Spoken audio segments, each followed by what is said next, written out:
Hello and welcome to DY's Summer Banner Review for July Legend 2024. We're already at the second to last banner for summer, and just like last year, Cygames is beginning to ramp up on the amount of seasonals per banner.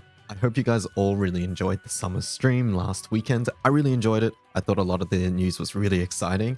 The things that stuck out to me was the Tales of Eternals event and the new CCW weapons for the Row 5 classes coming out in the Reavern's difficulty tier rates. I think that's really interesting. If you want to know all the full details announced at the live stream, check out Omikin's timeline. I'll put a link to that in the description below. There was some information that was a bit concerning for me and the community as well in that live stream, and I've already made a video on that, link in the top right if you want to catch my thoughts on those topics.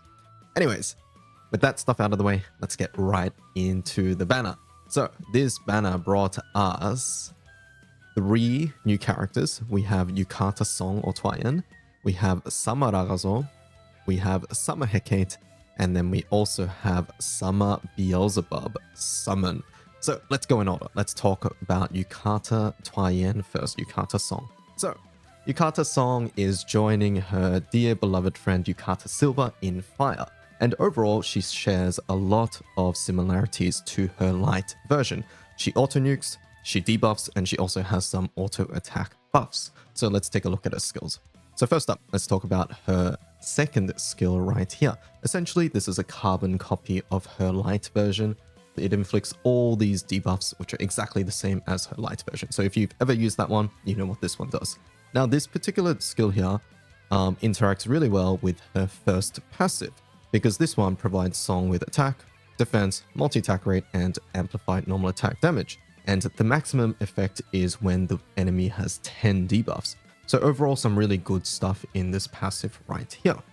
Her skill 1 here is a decent nuke that most notably gains more effects the more times it's used. So as you can see here, it says on the 3rd cast, it removes 1 debuff from fire allies, so it's a clear effect.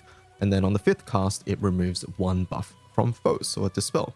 So the main thing here is that it will take some time to ramp. You'll need to use this skill multiple times. But the good thing here is that this skill is obviously usable when you click it, but also it activates on her charge attack right here.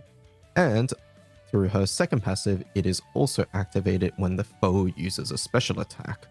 Now, this sort of skill here looks really useful for some place like Guild War, where the boss tends to put on a lot of debuffs on you and also tends to put up a lot of annoying buffs. So this skill here, assuming that you can ramp it quickly enough, will be quite useful for those sorts of full autos. Now, the passive 2 here also has another effect, which is that it grants Tweyen 100% charge bar at the battle start. And this in particular interacts with her 3rd skill. This skill requires 100% bar, and it gives Song these effects. Triple attack for 2 turns, guaranteed triple attack that is.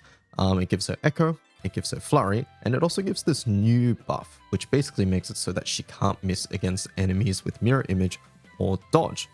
And this bears a lot of similarities with Light Song's S1 as well. So overall, Song looks like a good FA unit, a full auto unit who does not really need to rely on any other teammates to do what she wants to do. All of her skills, they work out of the box and they synergize really well with each other. She has good debuffs and utility through her skill 1 here. Her S2 is obviously very nice as well. There is the slight downside to S1 that it needs some time to ramp, but it should be fine in some longer affairs or battles where the enemy does frequent special attacks. And of course, if you're using Yukata Silver with Yukata Song, it's probably a really fun combo. Yukata Silver provides double strike to Tweyen, which synergizes well with their 3rd skill. Definitely not necessary, but a fun canon combo, I guess, that you can definitely try out. All right, next up, let's talk about Summer Ragazzo. So Summer Ragazzo is an offensive character with strong full auto potential. He has some auto nukes and some utility through his skills, and he also, similarly to Song, has a ramping mechanic, but one that he perhaps relies a bit more on. So let's take a look at his first passive first, because a lot of his kit revolves around this unique Calore level. This level here, it maxes out at 10, and it is granted to him whenever he uses S1, S2, or his charge attack. Each level boosts his attack, defense, triple attack, and damage cap and amplified normal attack. And additionally, at level 10, it will also give him permanent dispel cancel and permanent double strike. So overall, some really strong buffs here. I've been watching some FAs here and there, and it seems to be taking anywhere between 5 and 7-ish turns to reach max stacks. For any fight longer than that, Ragazzo will bring a lot of value, and obviously for anything shorter than that, you might be better off using some other characters. Alright, so skill 2 does provide this attack and defense down.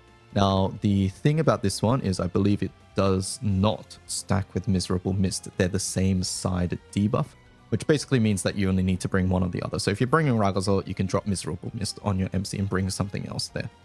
At level 10, this skill will also remove 2 buffs from the enemy. Both skills here interact with his second passive. So let's take a look at that. His second passive states that he gets no charge bar gain upon normal attack, so the only way he'll get charge bar is through the second skill here, which gives 20%, or through other charge bar from other allies. He will activate his first skill after normal attacks, so the one that gives him extra damage essentially. And then his second skill will be activated whenever a foe special attacks. So it's a really important passive that helps him ramp up even quicker. Once he hits 10 stacks, the auto cast on special attack with this skill will be particularly potent, especially in places like Guild War. It'll be quite good for those longer NM 200, maybe 250 FAs.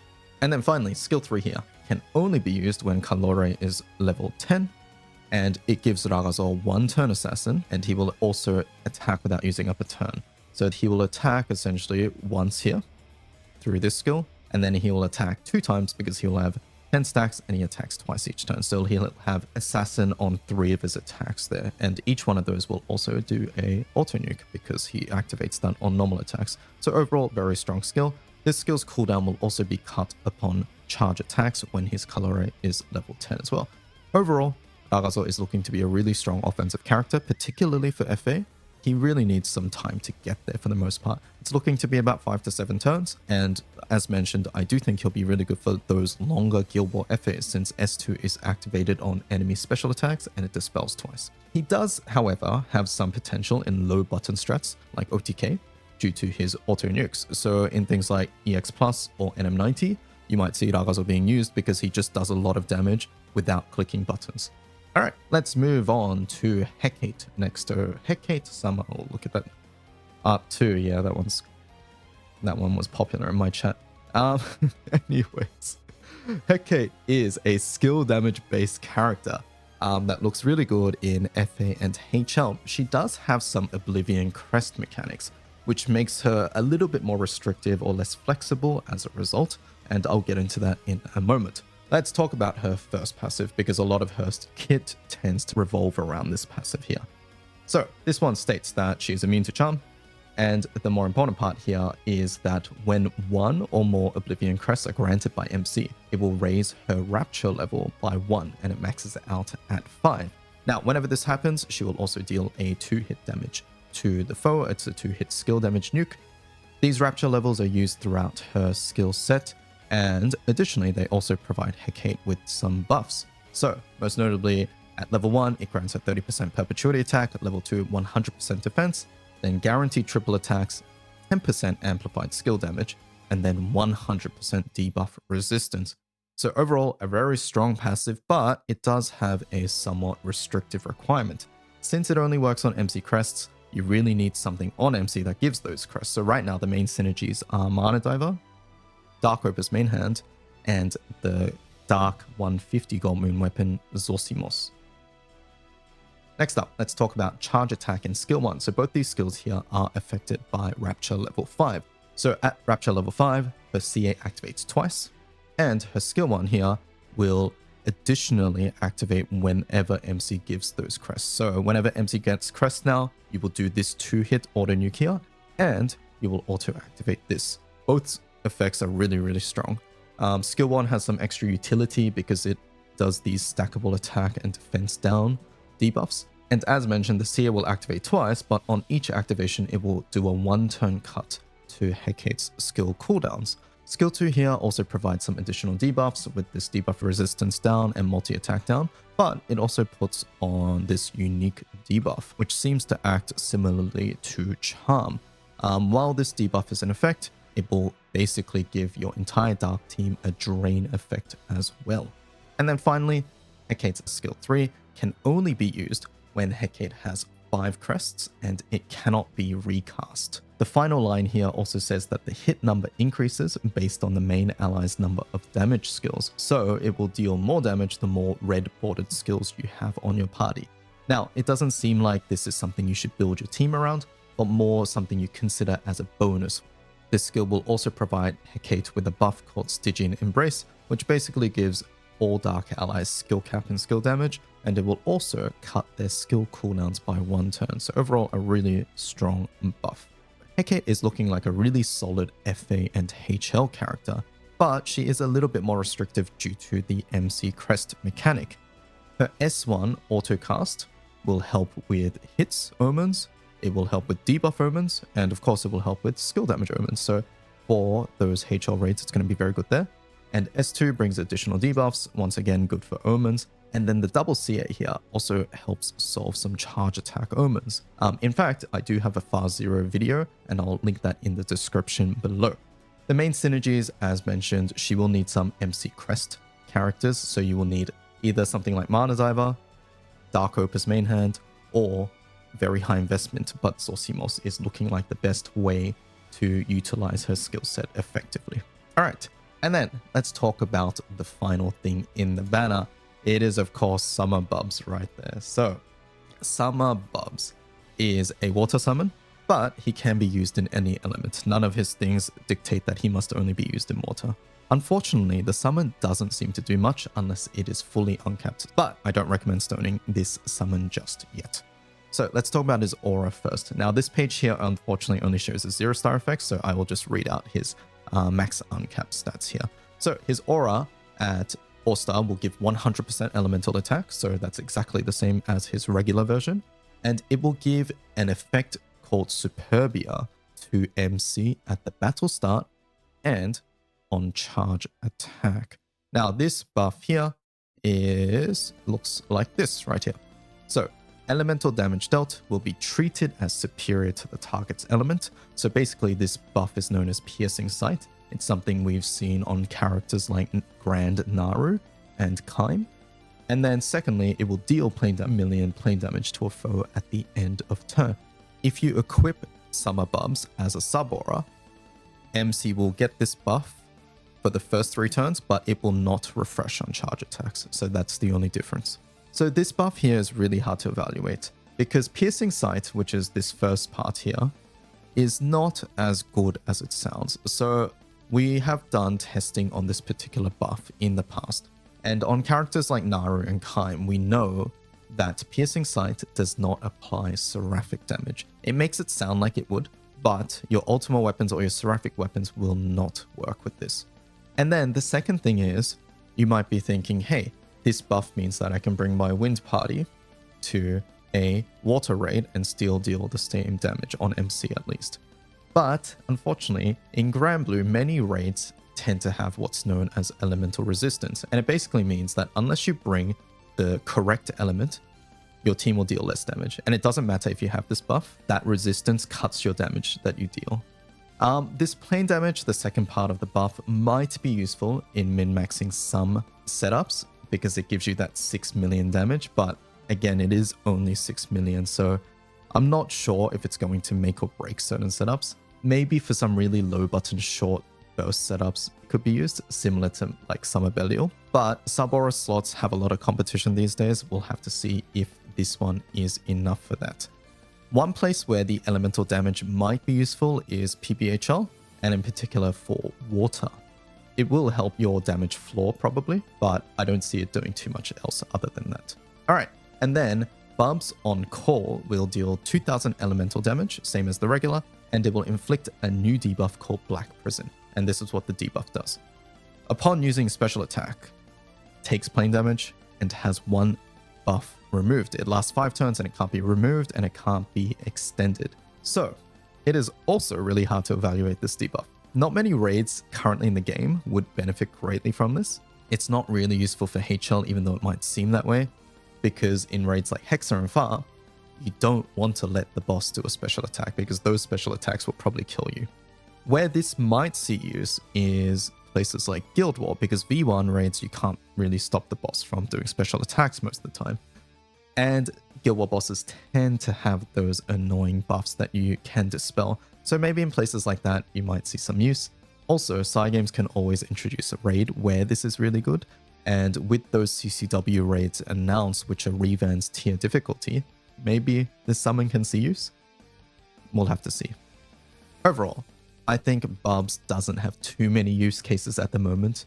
As mentioned, it might be used in some PBHL setups, but yeah, I think other than some potential in min-maxing some low button setups, I don't really see Bubz being used as of right now. The call, like I mentioned, doesn't seem to be useful in permanent content, but Guild War and the new CCW raids might change that. The summon always has potential because it is able to be used in all elements, right? So it does have more opportunities to see use. It is definitely not a summon you want to stone until you start seeing it be used in some setups. Alright, and then finally, let's talk about the 2 grand raid ups on the banner. So let's go here. So on the banner, we also have Ichigo Kane and Uriel Pillar Driver on raid up. So I'll go through Kane first. Kane, unfortunately, the character is not really used at all, but the weapon does see some use as a one-of in some Titan grids with multi-attack awakening.